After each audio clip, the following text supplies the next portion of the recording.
দর্শক, বিএনপির ভারপ্রাপ্ত চেয়ারম্যান তারেক রহমানের আজও বেশ কিছু কর্মসূচি রয়েছে। সেসব বিষয়ে জানাতে চাই রাজধানীর জিয়া উদ্যান এবং সাভার থেকে যুক্ত হচ্ছেন আমাদের সহকর্মীরা। শুরুতে জিয়া উদ্যানে চলে যেতে চাই, সেখানে রয়েছেন সহকর্মী শাহরিয়ার আরিফ।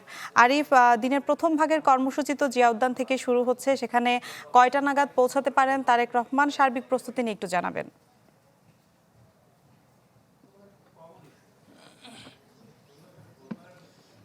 মিলা, এখন পর্যন্ত এই জায়গার যে অবস্থা সেটা হচ্ছে যে এখানে আনুষ্ঠানিক যে সাজানোর যে বিষয়গুলো রয়েছে, তাদের মাইক লাগানো কিংবা অন্যান্য যে ডেকোরেশনগুলো আছে সেগুলোর কাজ কিন্তু শুরু হয়ে গেছে সকাল ভোর থেকেই। আর এখানে সিএসএফ থেকে যেটি জানানো হয়েছে যে তাদের সিএসএফ থেকে একটি টিম 10:30 নাগাদ, 10টা থেকে 10:30 নাগাদ জিয়া উদ্যানে এসে পৌঁছাবে, যারা এসে এখানকার নিরাপত্তা এবং অন্যান্য যে বিষয়গুলো আছে সেই বিষয়গুলো তারা এখানে নিশ্চিত করবেন। এবং একই সাথে তার কিছুক্ষণ পরই হয়তোবা তারেক রহমান উনিও বের হয়ে আসবেন, অথবা তিনি হয়তোবা নামাজ পড়েও আসতে পারেন, এমনটা আসলে তারা আমাদেরকে জানাচ্ছিলেন। কারণ তাদের কাছে আসলে সুনির্দিষ্ট কোনো তথ্য ছিল না বা নেই যে তারেক রহমান কয়টার দিকে বের হবেন তাদের থেকে, এই জায়গা থেকে জিয়া উদ্যানের উদ্দেশ্যে। আর জিয়া উদ্যানের শহীদ প্রেসিডেন্ট জিয়াউর রহমানের মাজার জিয়ারত করার পর কিন্তু চলে যাবেন সাভারের স্মৃতিসৌধে, সেখানে মুক্তিযোদ্ধাদের শহীদ মুক্তিযোদ্ধাদের প্রতি স্মৃতি সম্মান জানানোর জন্য।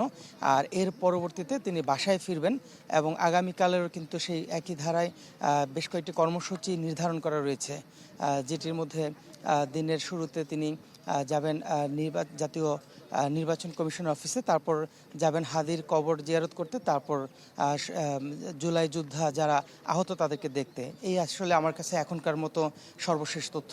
জি মিলা। আরিফ, ধন্যবাদ আপনাকে। আমরা একটু সাভারে অপু ওয়াহাবের কাছে চলে যেতে চাই। অপু, জুমার নামাজের পরে স্মৃতিসৌধে শ্রদ্ধা জানানোর কথা রয়েছে তারেক রহমানের, সেখানকার প্রস্তুতি, নিরাপত্তা ব্যবস্থা সবকিছু নিয়ে একটু জানাবেন। বিজলি কেবলসের স্কিন কোটেড ইনসুলেশন আগুন প্রতিরোধী। বিজলি কেবলস, নিরাপদ আজীবন। মিলা, আজকে আমরা যতটুকু জানতে পেরেছি, জুমার নামাজের পরে মূলত তারেক রহমান বিএনপির ভারপ্রাপ্ত চেয়ারম্যান এই সাভার জাতীয় স্মৃতিসৌধে মহান মুক্তিযুদ্ধের শহীদদের প্রতি শ্রদ্ধা নিবেদনের জন্য আসবেন। সেজন্য কিন্তু প্রস্তুতি এর মধ্যে শুরু করেছে এই গণপূর্ত বিভাগ। তাদের যে পরিষ্কার পরিচ্ছন্নতার কাজ সেটি যেমনটি চালিয়ে যাচ্ছে। নিরাপত্তা বাহিনী কিন্তু আমরা যেটা দেখতে পাচ্ছি, এখন পর্যন্ত কিন্তু নিরাপত্তা বাহিনীর বেশ কয়েকটি টিম আমরা দেখতে পেরেছি স্মৃতিসৌধ এলাকায় এসেছেন। বিশেষ করে আমরা দেখেছি ডগ স্কোয়াডেরও একটি গাড়ি কিন্তু এখানে এসেছেন, বোম ডিসপোজাল ইউনিট এসেছেন, র্যাবের ইউনিট এসেছেন। এর বাইরে কিন্তু স্মৃতিসৌধ এলাকা পুরোটাই সর্বসাধারণের জন্য কিন্তু প্রবেশ করতে দেওয়া হচ্ছে না। আমরা যেটা দেখতে পাচ্ছি, আইনশৃঙ্খলা বাহিনী তারা কিন্তু শুধুমাত্র পরিচ্ছন্নতা কর্মী এবং আইন শৃঙ্খলা বাহিনীর সদস্যরা মূলত পরিদর্শন করছেন। এটা দেখছেন, আমরা একটু দেখাই আসলে কুয়াশাচ্ছন্ন ঠিক ওইভাবে কতটুকু স্মৃতিসৌধ এলাকা দেখতে পাচ্ছেন। বেশ কয়েকটি আইন শৃঙ্খলা বাহিনীর টিম কিন্তু এখানে এসেছেন এবং তারা কাজ করছেন, তারা দেখছেন নিরাপত্তা ব্যবস্থা, তারা খুঁটিনাটি দেখছেন। এর বাইরে স্থানীয় নেতা কর্মীদের মাঝেও কিন্তু বেশ উৎসাহ উদ্দীপনা আমরা লক্ষ্য করতে পেরেছি।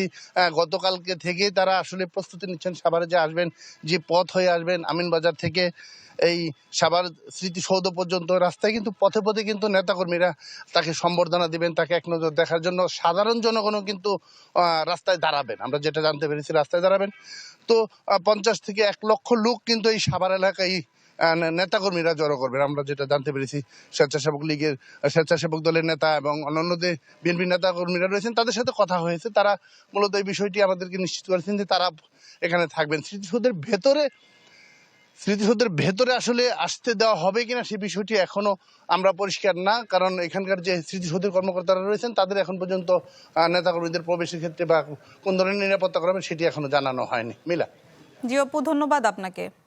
দর্শক, বিএনপির ভারপ্রাপ্ত চেয়ারম্যান তারেক রহমানের দিনব্যাপী যে কর্মসূচি রয়েছে সে বিষয়ে জানাচ্ছিলেন আমাদের সহকর্মীরা।